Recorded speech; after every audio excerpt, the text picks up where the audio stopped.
I want to start by saying something that I believe with all my heart, and obviously those of you who are here believe it also, that the issues related to girls and women are not an annex to the important business of the world and the United Nations. They're not an add-on. They're not an afterthought.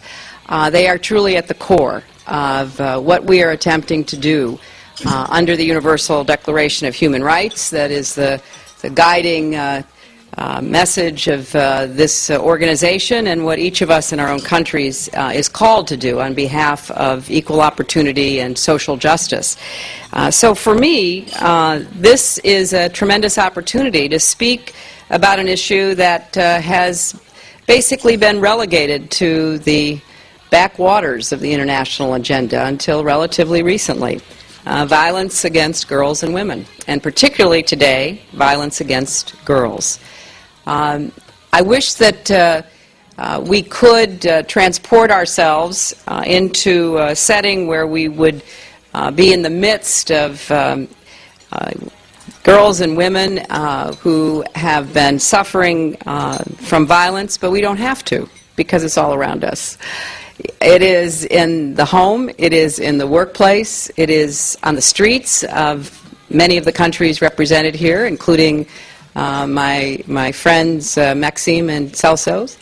And it is in the places that make the headlines from time to time, and then in the very bottom paragraphs there's a reference to the violence that is a tactic of war and intimidation and oppression to prevent girls from going to school by throwing acid in their faces, by raping girls as a way of intimidating them and keeping them subjugated and demonstrating power.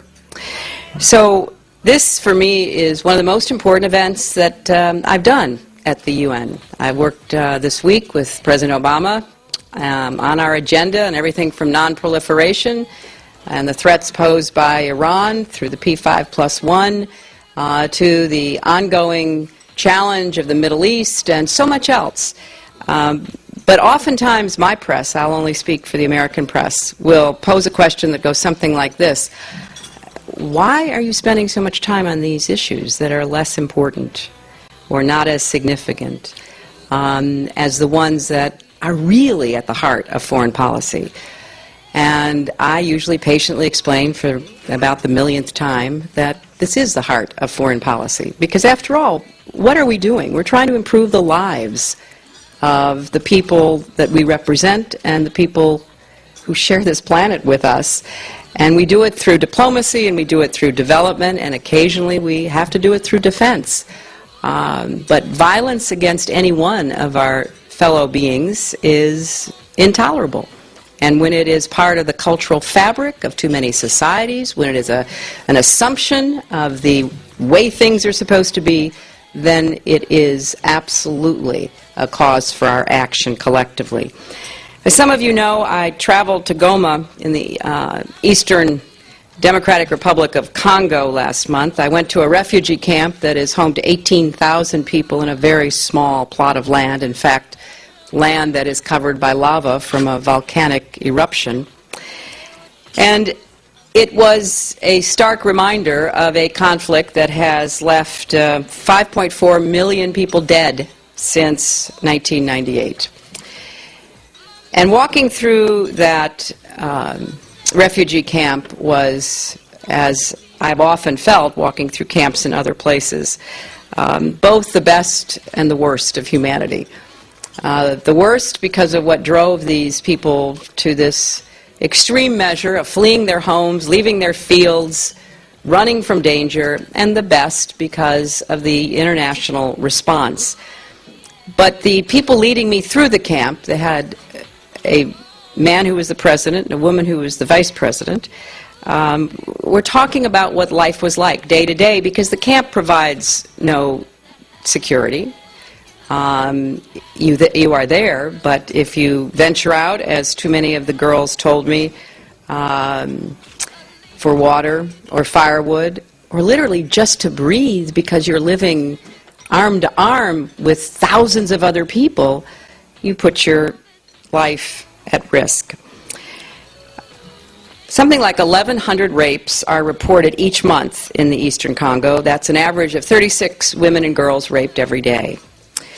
I heard a lot of terrible stories. The 15-year-old girl who looked younger than her years, who was fetching water from the river when two soldiers, she wasn't sure who they were they irregulars, were they militias, were they the Congolese army? They were just soldiers who told her if she refused to give in to them, they would kill her. They beat her, ripped her clothes off, and raped her.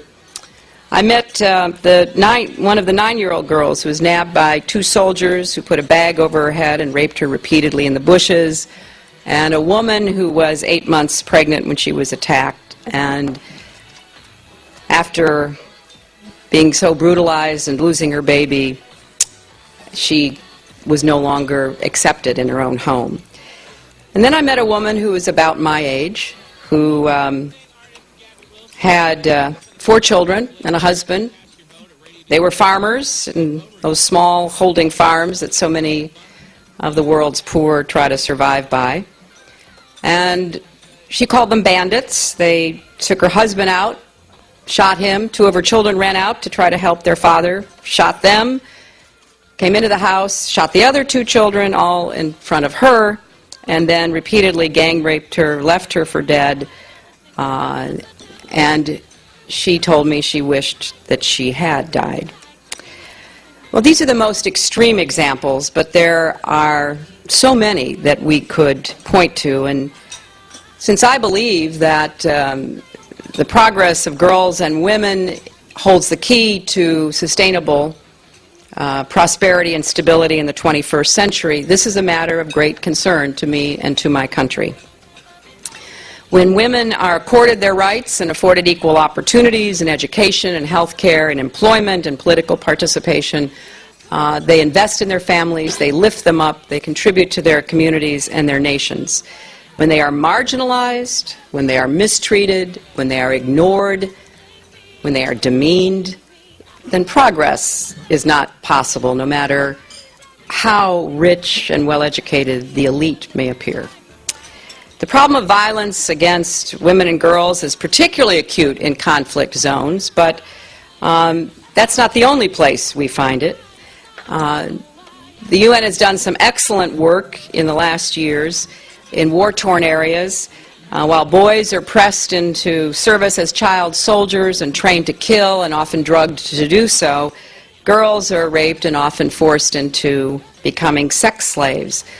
And this has happened to thousands and thousands of children.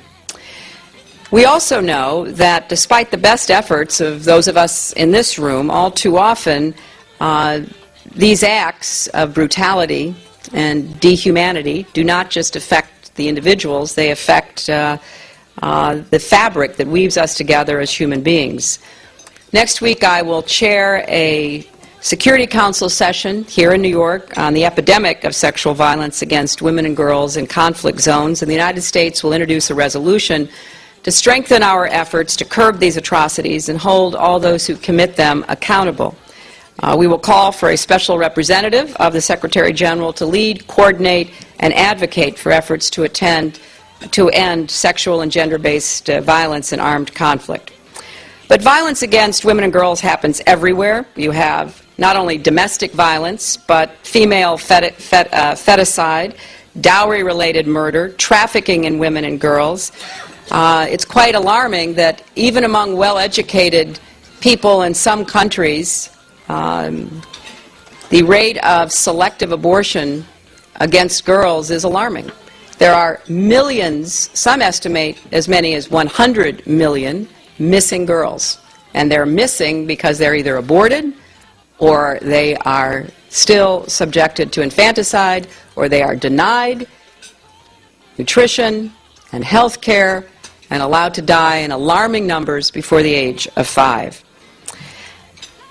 In Thailand in the 1990s, I met girls who'd been sold into prostitution by their fathers when they were as young as 8, and by the time they were 12, many of them were dying of AIDS. I drove around the area in northern Thailand, and one of the people with me said, you can tell which homes have sold their girls because they're the ones with the satellites. and that there's a lot of peer pressure. So you'd go satellite, satellite, then you'd have no satellites, then satellite, satellite. So we know these statistics. A third of all women will face gender-based violence at some point in their lifetime. In some parts of the world, the number is as high as 70%. The United Nations estimates that at least 5,000 so-called honor killings take place each year. Nearly 50% of all sexual assaults worldwide are against girls aged 15 or younger. And more than 130 million girls and young women have been subject to genital mutilation. All over the world, you find a higher value on male children, girls being coerced into early marriages, denied access to schools, adequate nutrition and health care, and enslaved and forced labor.